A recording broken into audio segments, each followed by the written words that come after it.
In today's video, I'm going to teach you how to resolve cannot edit in layout view in InCopy. If you're seeing that frustrating message, or your cursor shows a small circle with a slash, when you hover over text, the most common cause is surprisingly simple.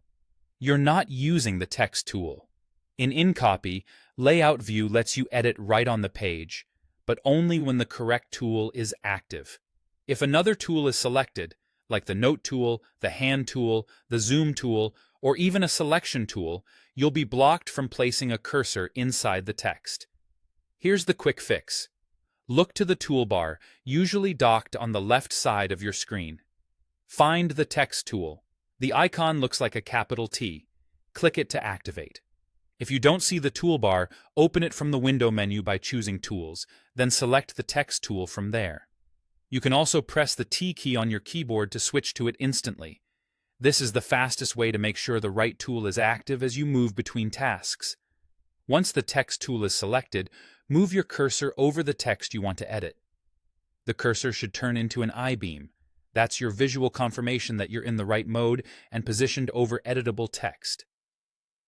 Click inside the text frame to place the insertion point, and you should be able to type immediately.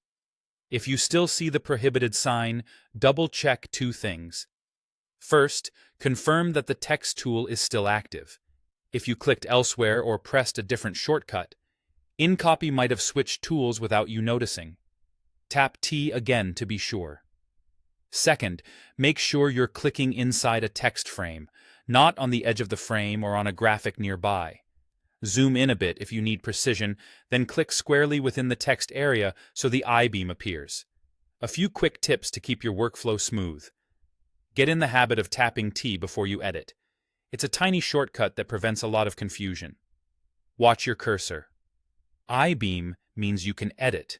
A black or white arrow, a speech bubble, a hand, or a magnifying glass means you're on the wrong tool. And if your clicks do nothing, don't keep clicking. Glance at the toolbar first, switch to the text tool, then try again. That's all there is to it. By making sure the text tool is active and clicking inside the text frame, you'll resolve the cannot edit in layout view issue and get back to editing right away.